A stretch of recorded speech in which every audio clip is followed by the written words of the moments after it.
Your next door. Neighbours will be able to hold referendums on home extensions and new buildings in their streets under plans outlined by the government.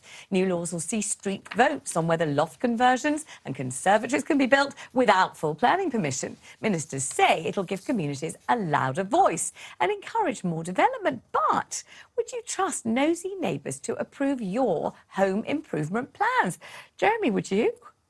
I think the thing is, this is obviously the government's idea about getting rid of red tape and bureaucracy and you know, quickening everything up. So what you're saying is if you've got your house and you want to do an extension or a loft conversion, what you're going to do is you're going to have a sort of local election amongst the 10 neighbours or your 8 neighbours, right? And what you need to do is you need to get, you know, more than 5, so 6 agree, you know, whether you have to blackmail them or whatever. And the other 4 are going to hate you, and you're going to have an extension. The other 4 will probably throw a brick through it. I tell you what I do, I agree with Richard Tice, who was on the radio. This is never, ever going to become a law. This is utterly ludicrous. And if that is, and I don't usually criticise the government, though, if that is their idea with cutting bureaucracy, I think it's an absolute joke, don't you? All I know is I live in an area where they specialise in these iceberg developments, which literally break open the crust of the surface of the earth.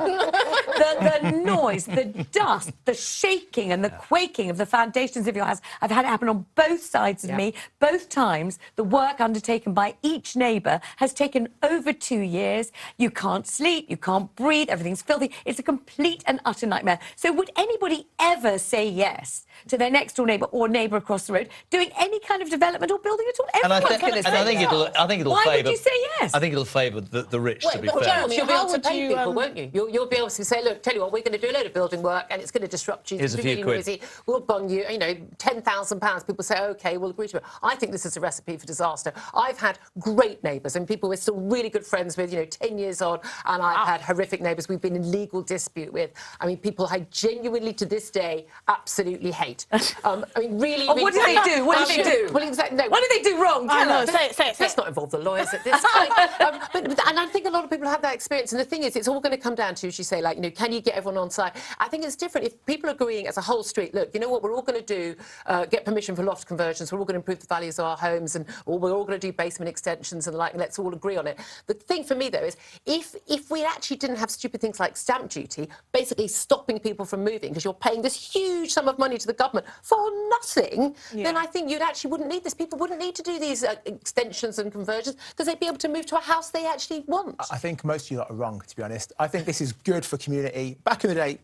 streets got along with each other. You knew your neighbours. It wouldn't have been an issue. You have no neighbours near you for about 2 miles either side. That's why you don't know who they are. You live in a massive acres of land, so you're fine. Heaven. But if you're living on a normal terrace street, like a normal person in this country... Assumption that is. You probably know your neighbours. Assumption. And Brian down the road... Name your neighbours. Yeah. Well, that's... Middle name and last... Yeah. Julia, brilliant. You're very quick to throw the first stone as you drive off in your guzzling SUV.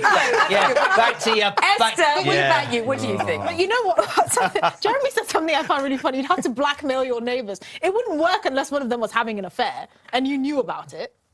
Or something else. Yeah, exactly. How would you blackmail your neighbours? But I do think this is... you can't blackmail your neighbours unless you have something on them. It's ridiculous. Yes, but if you're going to have something on anyone, it'll be your neighbour. I could find something. I'm a private investigator. Yeah, my God. I do think it's a terrible idea, though, because most of my life, I've not liked my neighbours, so I don't think any of them would approve anything. There's a need to look in the mirror.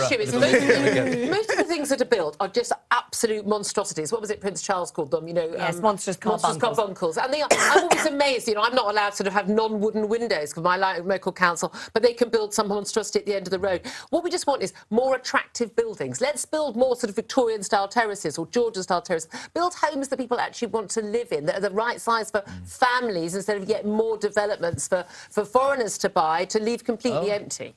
Right. Actually, the idea of it is to replace, you know, when you walk down the road and there's a sign saying, you know, we're going to do this. And I guess the government are thinking that it saves time. I think it's an absolute recipe for disaster. Sounds like